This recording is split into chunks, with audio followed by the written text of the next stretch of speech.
छत्रपति शिवाजी महाराज ने जिस कालखंड में हिंदवी साम्राज्य की स्थापना की थी, आप अनुमान करिए उस समय इस धरती का सबसे क्रूर और सबसे बदनाम बादशाह औरंगजेब दिल्ली के तख्त पर बैठा हुआ था। लेकिन उस सब के बावजूद छत्रपति शिवाजी महाराज अपने सिद्धांतों से न कभी डिगे, न कभी झुके और न कभी हटे। उस कालखंड में हिंदवी साम्राज्य की स्थापना उन्होंने की, अपने राज्य के हर नागरिक की रक्षा की, हर मां बहन की सुरक्षा की गारंटी दी।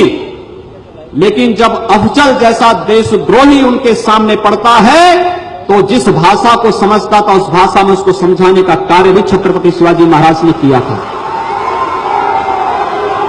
और इसलिए आज आवश्यकता है हम छत्रपति शिवाजी महाराज के द्वारा जिस हिंदवी साम्राज्य की स्थापना आज से 343 वर्ष पूर्व जिसकी नींव उन्होंने रखी थी, उस राष्ट्रवाद के परम वैभव को आगे बढ़ाने की, उस कड़ी को आगे बढ़ाई जाने की आवश्यकता है।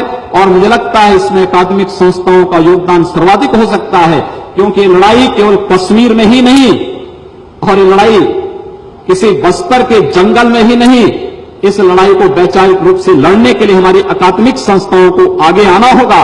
तब छत्रपति शिवाजी महाराज, गुरु गोविंद सिंह जी महाराज और महाराणा प्रताप के उन सपनों को साकार हम कर पाएंगे जो भारत के बारे में, भारतीयता के बारे में देखना चाहते थे।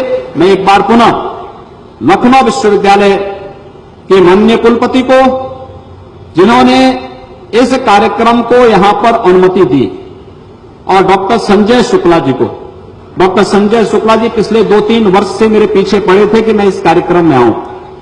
ऐसा नहीं कि मैं मुख्यमंत्री हूं तो तभी मैं, वो पिछले वर्ष भी और उससे पहले वर्ष भी वे मेरे पास आए थे कि इस कार्यक्रम में आपको आना है, और मैं चाहते हुए भी अपना उस कार्यक्रम में नहीं आ पाता था, अन्यत्र व्यस्तता के कारण नहीं आ पाता था।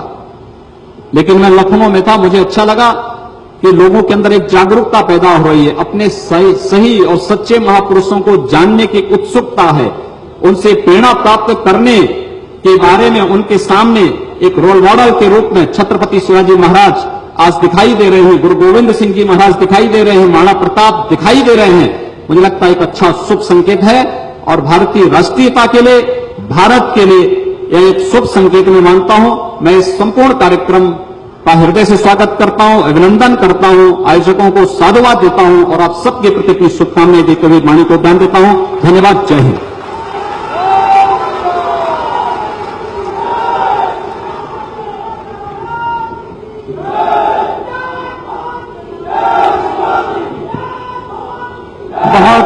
बहुत बहुत धन्यवाद।